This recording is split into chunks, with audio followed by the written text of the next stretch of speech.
पंडित जी जब पूजा करके मंदिर की सीढ़ियों से नीचे उतर रहे होते हैं, तब वो देखते हैं कि कुछ लोग तालाब के किनारे बैठकर केले खा रहे होते हैं और वो लोग केले के छिलके वही तालाब की ओर फेंकने ही वाले होते हैं। मैंने तुम लोगों को मना किया था कि तालाब के किनारे कोई गंदगी नहीं फैलाएगा, लेकिन किसी को समझ ही नहीं आता है। पंडित जी, हमें माफ कर दीजिए, पर ऐसा भी क्या है इस तालाब में जो आप इसकी स्वच्छता के लिए इतना व्याकुल हो जाते हैं? मूर्ख, तुमको उस दिन मेरी बात समझ आएगी जिस दिन पानी पीने को नहीं मिलेगा। अब जाओ यहाँ से सब। उन लोगों के जाते ही घनश्याम तालाब के पास जाता है और तालाब में जो पेड़ के पत्ते टूटकर गिरे होते हैं उनको साफ करवाता है और पवित्र तालाब से माफी मांगता है।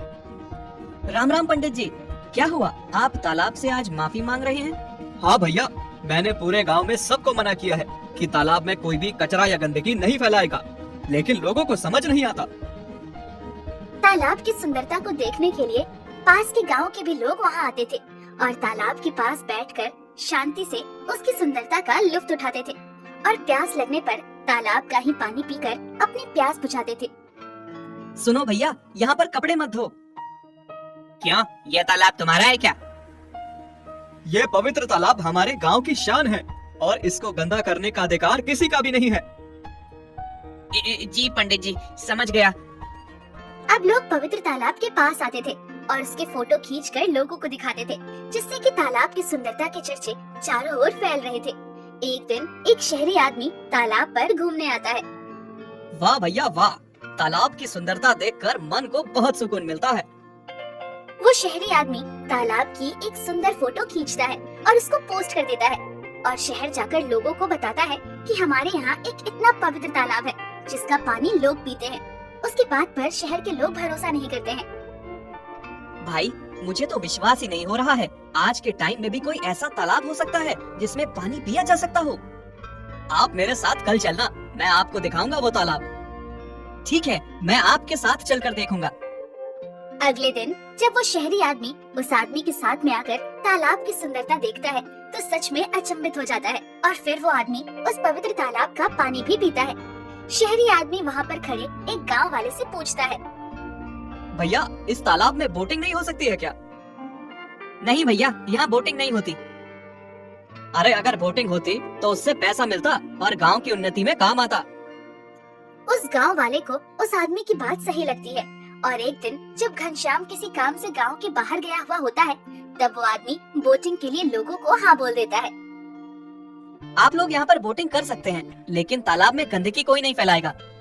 ठीक है, मेरा एक दोस्त है जो कि ये सारे काम करता है बोटिंग से संबंधित। मैं उससे बात करूंगा और यहाँ बोटिंग की व्यवस्था करवा दूंगा, जिससे यहाँ सैलानी घूमने आएंगे और उनका पैसा गांव के काम आएगा। अब उस तालाब में बोटिंग का लुत्फ उठाने लोग आते थे, जिससे वहाँ काफी सारी तरह की दुकानें भी खुल गई थी और लोगों को रोजगार के नए अवसर मिल रहे थे। लेकिन इसकी वजह से तालाब में गंदगी भी बढ़ने लगी थी, पर लोग इस पर ध्यान नहीं दे रहे थे।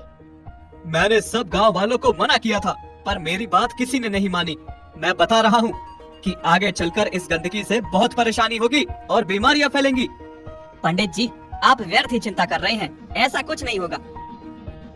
गांव वाले ये देखकर बहुत खुश होते हैं कि सैलानी अब धीरे धीरे उनके गांव में खूब आना शुरू कर देते हैं और वही खाते हैं, बोटिंग करते हैं। लेकिन इससे धीरे धीरे तालाब गंदा होना शुरू हो जाता है, पर किसी को इसकी परवाह नहीं होती। आप गांव वाले मेरी बात नहीं सुनते हो, लेकिन आगे चलकर इस गंदगी से बहुत बड़ी समस्या खड़ी होगी, देख लेना। आप चिंता मत करिए पंडित जी, कुछ नहीं होगा। कुछ ही सालों में उस तालाब की हालत भी दूसरे तालाबों की तरह हो जाती है और वो भी गंदगी से भर जाता है, जिससे अब वहाँ सैलानी आना बंद कर देते हैं और बोटिंग भी बंद हो जाती है, जिससे गांव वाले बहुत परेशान हो जाते हैं।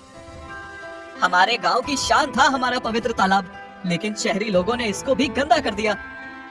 शहरी लोगों ने नहीं, आप गांव वालों ने ही इस तालाब को गंदा किया है। आप सही कह रहे हैं पंडित जी, ये हमारी ही गलती है। एक साल बाद गांव में सूखा पड़ता है, जिसकी वजह से पानी की दिक्कत होती है और गांव वालों को अब उस तालाब का गंदा पानी ही पीना पड़ता है और पूरे गांव में गंदगी से बीमारियां फैल जाती है। भैया, मेरे घर में तो सब बहुत बीमार हैं, क्या करें, कुछ समझ नहीं आता। हाँ भैया, मैंने तो कल ही अपने लड़के को अस्पताल में भर्ती करवाया है। डॉक्टर साहब ने उसको हैजा बताया है। संतोष गांव वालों को देखकर बहुत नाराज होता है और वो कहता है, वाह रे वाह इंसान, कुदरत ने तुम लोगों को इतना अच्छा तोहफा दिया था और तुमने अपने स्वार्थ के लिए उस तालाब को भी गंदा कर दिया। डॉक्टर साहब, लेकिन उस तालाब पर पर्यटन से हमारे गांव वालों को फायदा हुआ था। तो अब फायदा हो रहा है ना? नहीं डॉक्टर साहब। तब संतोष सबको बताता है कि वो अपनी डॉक्टरी की ट्रेनिंग शहर में रहकर भी कर सकता था, लेकिन वहाँ के दूषित वातावरण की वजह से उसने अपने गांव में ट्रेनिंग पूरी की, क्योंकि उसको नेचर से प्यार है।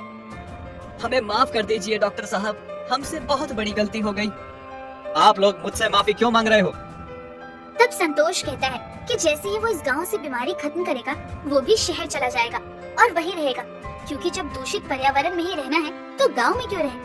शहर में रहेगा तो उसको गांव से ज्यादा पैसे मिलेंगे। नहीं डॉक्टर साहब नहीं, आप हम लोगों को छोड़कर यहाँ से मत जाइए। मैं यहाँ से नहीं जाना चाहता था, पर आप लोगों की वजह से मैं यहाँ से जाऊंगा। अब गांव वालों को संतोष की बात समझ आती है और वो गांव में तालाब को स्वच्छ करने का अभियान चलाते हैं और सारे गांव वाले मिलकर तालाब के चारों तरफ बाउंड्री करवाते हैं और तालाब को कोई गंदा न करे इसकी जिम्मेदारी लेते हैं और तालाब के पास ही एक नल लगवाते हैं जिसका पानी सभी गांव वाले पीते हैं। आज मैं बहुत खुश हूँ, आप सब ने आज मेरे मन का किया है। पंडित जी, आप भी हम सबको माफ कर दीजिए। अब दोबारा हम लोग वैसी गलती नहीं दोहराएंगे। 1 महीने में तालाब फिर से स्वच्छ हो जाता है और गांव से बीमारी धीरे धीरे खत्म हो जाती है।